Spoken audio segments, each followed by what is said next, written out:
birthday to you. Happy birthday to you.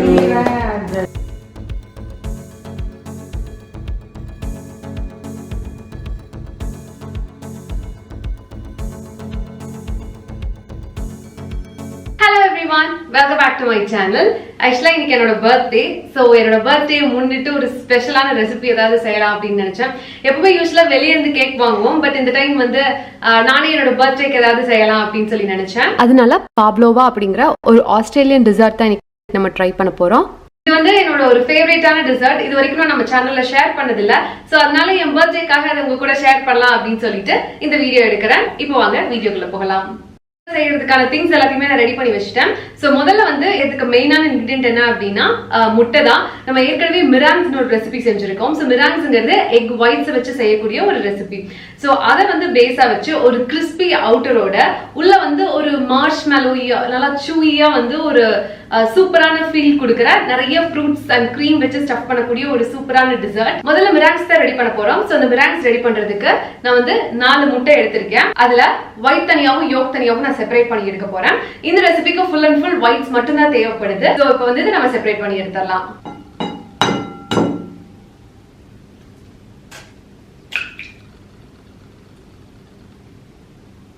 இந்த white and யோக separate பண்றப்போ அதுவும் எஸ்பெஷலி மிரான்ஸ் மாதிரி ஒரு ரெசிபி செய்றீங்க அப்படின்னா அதுக்கு வந்து ஒயிட் மட்டும் தான் யூஸ் பண்றோம். சோ அது மட்டும் தான் நமக்கு ஸ்டிஃப் பீக்ஸ் கொடுக்கும். ஒருவேளை தப்பி தவறி நம்மளோட யோக் அதுல உள்ள விழுந்துருச்சு அப்படின்னா நம்மளோட மிரான்ஸ் வந்து எந்திரிக்காது. ஸோ ஸ்டிஃப் பீக்ஸ் கிடைக்காது. அதே மாதிரி நீங்க யூஸ் பண்ற போல், அதுக்கப்புறம் பிஸ்க், அது எல்லாத்தையுமே வந்து லெமன் ஜூஸோ வினிகரோ இல்ல ஏதாவது ஒரு டிட்டர்ஜென்ட்டோ போட்டு அதை நல்லா வாஷ் பண்ணி எடுத்துருங்க. எந்த ஃபேட் பார்ட்டிகல்ஸுமே இருக்கக்கூடாது. ஸோ முன்னாடி வந்து நீங்க பட்டர் க்ரீம் ஏதாவது யூஸ் பண்ணிட்டு அந்த பட்டர் ஏதாவது ஸ்டிக்கியா லைட்டா அந்த பட்டர் இருந்துச்சுன்னா கூட அது வந்து நம்ம ஒயிட்ஸோட ரியாக்ட் பண்ணிட்டு நம்மளுக்கு ஸ்டிஃப் பீக்ஸ் கிடைக்காம போயிடும். சோ அதனால to be on the safer side நம்ம எல்லாத்தையுமே வந்து க்ளீனா வச்சிருக்கோமாங்கறத முதல்லயே செக் பண்ணிக்கங்க.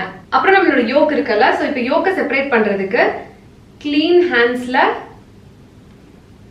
இந்த மாதிரி எடுத்துட்டீங்க அப்படின்னா நம்மளோட யோக் வந்து ஈஸியா வந்துடும். நான் வந்து யூஸ்வலா இந்த மெத்தட் தான் ப்ரிஃபர் பண்ணுவேன். உடைச்சு ஃபுல்லா ஊத்திட்டு அப்படியே அழுகாம யோக்க செப்பரேட் பண்றது.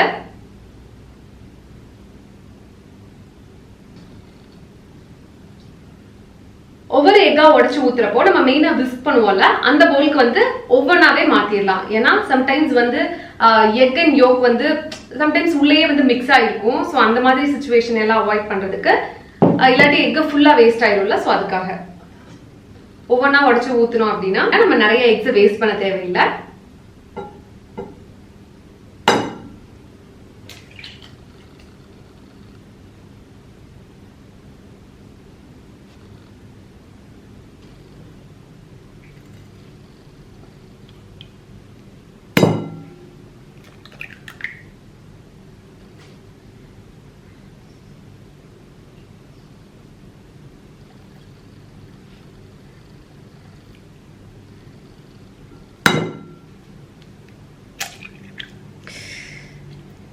இந்த மாதிரி மிஸ்ஹாப்ஸ் தடுக்கிறதுக்கு தான்.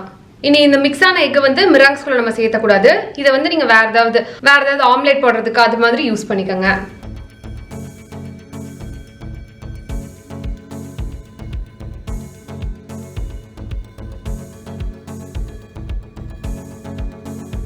இப்போ நம்ம எடுத்து வச்சிருக்க ஒயிட்டை ஸ்லோ ஸ்பீட்ல அப்படியே பீட் பண்ண ஸ்டார்ட் பண்ணுங்க.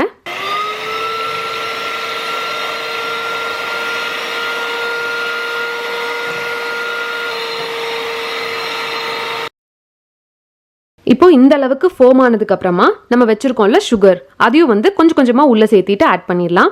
ஒரேடியா சேர்த்துனீங்கன்னா ஃபுல்லா வெளியே பறக்க ஆரம்பிச்சிடும். அதனால கொஞ்சம் கொஞ்சமா சேர்த்து பீட் பண்ணுங்க. அப்ப நல்லா நம்மளுக்கு ஸ்டிஃப் பீக்ஸ் கிடைக்கிறது வந்து விசிபிளாவே தெரியும்.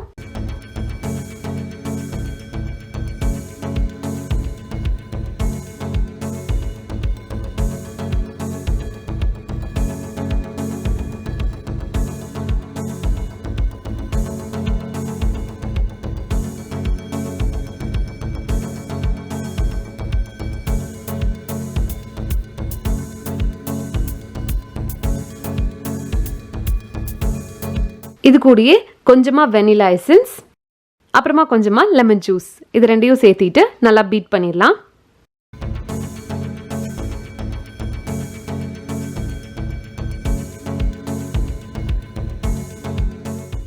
ஒரு ஸ்பாச்சுலா வச்சு சைடில் ஒட்டி இருக்கிற க்ரீம் எல்லாத்தையும் உள்ளே எடுத்து கொடுத்துட்டு அதே மாதிரி கீழே ஏதாவது சுகர் மிக்ஸ் ஆகாமல் இருந்துச்சுன்னா அது எல்லாத்தையுமே எடுத்து கொடுத்துட்டு நல்லா பீட் பண்ணிக்கோங்க.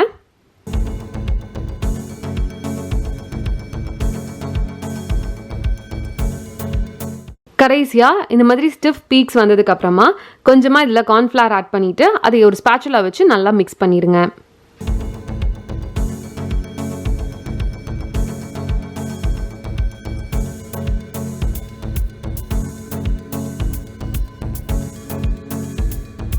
இப்போ ரெடி ஆயிடுச்சு.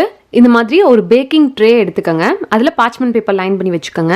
அப்புறம் இந்த மாதிரி ஒரு 7 or 8 inch கேக் மோல்டு வச்சு இந்த மாதிரி ஒரு லைன் போட்டுக்கோங்க. அதாவது அது அவுட்லைன் வரைஞ்சிக்கோங்க.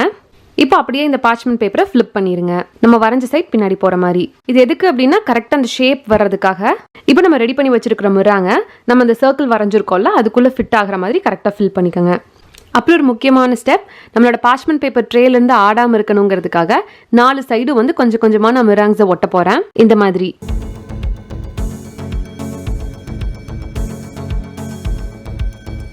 இப்போ இந்த மாதிரி ஒரு ஸ்பாச்சுலா வச்சு அதை நீட்டாக லெவல் பண்ணிக்கோங்க.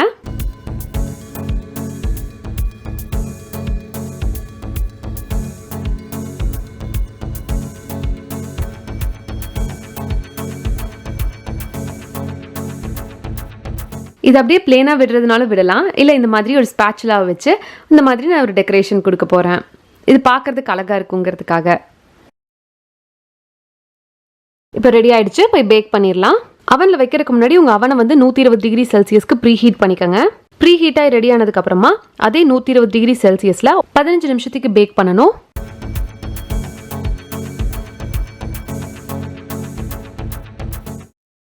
நிமிஷத்துக்கு அப்புறமா 120 டிகிரி செல்சியஸ்லேருந்து 100 டிகிரி செல்சியஸ்க்கு கொண்டு வந்துட்டு டெம்பரேச்சரை கம்மி பண்ணிவிட்டு அதை 2 மணி நேரம் 100 டிகிரிஸ்லேயே வந்து பேக் ஆகிறதுக்கு விடணும். ஆமாம், இந்த டெசர்ட் வந்து கொஞ்சம் லாங் டைம் எடுக்கும் பேக் ஆகிறதுக்கு. ஆனால் இட்ஸ் வர்த் வெயிட்டிங். ஸோ கண்டிப்பாக வெயிட் பண்ணுங்கள். இது ரெடி ஆகிறதுக்குள்ள நம்ம தேவையான விப்பிங் க்ரீம் இதுக்கு ரெடி பண்ணிக்கலாம். நான் வந்து இந்த ரெசிபிக்கு கண்மதிப்பு அளவில் தான் எடுக்கிறேன். ஒரு அப்ராக்சிமேட்டாக 1/2 கப் இருக்கும். நல்லா இந்த மாதிரி ஸ்டிஃப் பீக்ஸ் வர வரைக்கும் பீட் பண்ணி எடுத்துருங்க. அப்புறம் நான் எடுத்துருக்கிற விப்பிங் க்ரீம் வந்து ஸ்வீட்டன்ட் அப்படிங்கிறதுனால நான் இதுக்கு எக்ஸ்ட்ரா சுகர் ஆட் பண்ணல. ஒருவேளை நீங்கள் அன்ஸ்வீட்டன்ட் எடுத்துட்டீங்க அப்படின்னா உங்கள் டேஸ்ட்டுக்கு தகுந்த சுகர் ஆட் பண்ணிக்கோங்க. ஒரு ரவுண்ட் நாசில் எடுத்து நான் பைப்பிங் பேக் போடுறேன். அதுக்கப்புறமா க்ரீம் அதுக்குள்ள ஃபில் பண்ணிட்டு இது ரெடியா வச்சிருங்க. ஒருவேளை நீங்க இதை முன்னாடியே ப்ரிப்பேர் பண்ணிட்டீங்க அப்படின்னா கொண்டு போய் ஃப்ரிட்ஜில் வச்சிருங்க. இப்போ கிட்டத்தட்ட 2.5 hours ஆயிடுக்கு. பாவ்லோவா வந்து பேக் ஆகி அது ஆறி ரெடியா இருக்கு.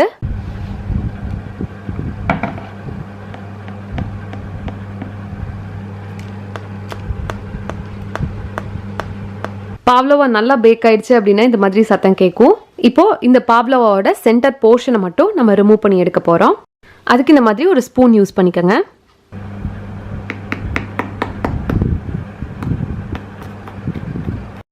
இப்போ இந்த மாதிரி ஒரு குழி செஞ்சதுக்கு அப்புறமா நம்ம வச்சிருக்கோம்ல விப்பிங் க்ரீம் அதை வந்து அப்படியே சென்டர்ல இருந்து ஃபில் பண்ணிடுங்க.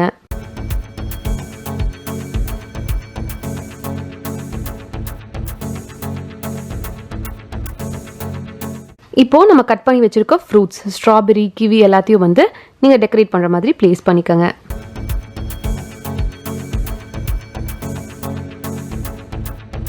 இப்போ நான் இதுக்கு மேல திருப்பியும் க்ரீம் அந்த ஃப்ரூட்ஸ் எல்லாம் கவர் பண்ற மாதிரி அப்ளை பண்ணிட்டு திருப்பியும் நான் ஃப்ரூட்ஸை வச்சு டெக்கரேட் பண்ண போறேன். நீங்க இதுக்கு பதிலா சென்டர்ல ஹோல் போடுறீங்களா அப்ப வந்து அதை நல்லா பெருசா வைடா கூட போட்டுட்டு நிறைய க்ரீம் உள்ள ஃபில் பண்ணிட்டு இப்படி பண்ணலாம்.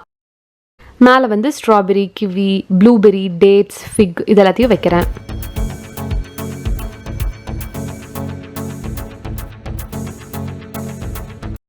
கடைசியா கொஞ்சமா ஐசிங் சுகரை வந்து மேலால டஸ்ட் பண்ணி விடுறேன். அப்ப பார்க்கிறதுக்கு ரொம்ப அழகா இருக்கும்.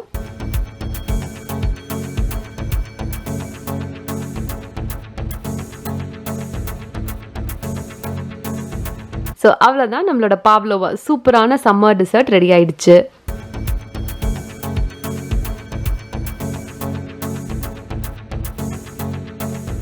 அவ்வளவுதான், நம்மளோட டேஸ்டியான பாவ்லோவா இப்போ ரொம்ப சூப்பரா ரெடி ஆயிடுச்சு.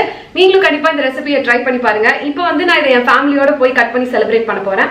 நீங்களும் ட்ரை பண்ணி பார்த்துட்டு உங்க ஃபீட்பேக்கை கமெண்ட்ஸ்ல எனக்கு லீவ் பண்ணுங்க. எப்படி டர்ன் அவுட் ஆச்சு அப்படிங்கறது எனக்கு கமெண்ட்ஸ்ல லீவ் பண்ணுங்க. என்ன எங்காவது பர்சனலா ஃபாலோ பண்ணும் அப்படின்னு நினைச்சீங்கன்னா இதோட இன்ஸ்டாகிராம் ஐடி ஹரிணி பாபுராஜ் என்ன ஃபாலோ பண்ணலாம். நான் உங்களை இன்னொரு வீடியோல இன்னொரு இன்ட்ரெஸ்டிங்கான கண்டென்ட்டோட மீட் பண்றேன். அது வரைக்கும் பாய்.